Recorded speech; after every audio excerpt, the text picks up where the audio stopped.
zortzigarren edizioa da, bai, Bixigu festa antolatzen duna, bai. Lehengo aurre hasierako 3 urteetan hemen egon ginen, gero beste 3 urte elkarteetan izan gara, eta aurten berriz ere pixkat bultza bat eman nahi genion, ez?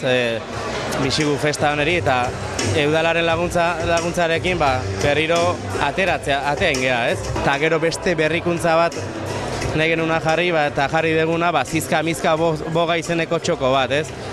Jende gaztea gerturatu nahi genuen, eta orduan indeguna da, 2 eurotar ditruken, estan batzuk jarri Tolosako taberna batzukin, establezimendu batzukin, eta behaien pintxok emanaz, edaria, eta 2 euro bosten truketa. Datozten parilleroak ez, Orioko parilleroak dira ez, betidanik txinpartakin oso relazio hona auki dugu, eta berez 3 parillerok dira ez, Xixarieko Luis Mari Uranga, gero Kaxinako Jose Miguel Zendoia eta Jose Mariko Mikel Manterola.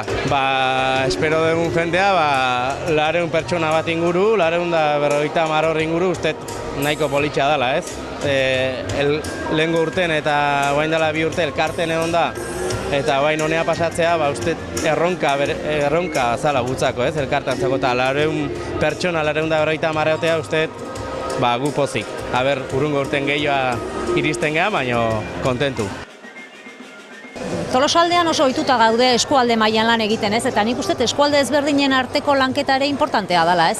Eta hori da gertatzen dana Tolosa eta Orion arteko harreman horrekin, ez? Gure parroiaroak juten dira Oriora, eta oriotarrak etortzen dira honuntza, beso zabalik jasotzen ditugu eta festa ederrau ospatzeko aukera ere ematen du, ez? Azpimarratu nahi nuke ez duela Tolosako udalak antolatzen, baizik eta Txinparta elkarteak antolatzen duela, aurtengoan gainera Bixigu festa kalera atera dute berriz ere, erronka bat zan, badakit ia amai guztiak beteta daudela, berez ondo egindako lan bada, eta hori ere aprobetxatuz, udalan eskutik lore eta landare azoka dugu astebukaera honetan, berrikuntza ugari badago herrian, eta horrela lortu dugu pixka bat asteburu borobila.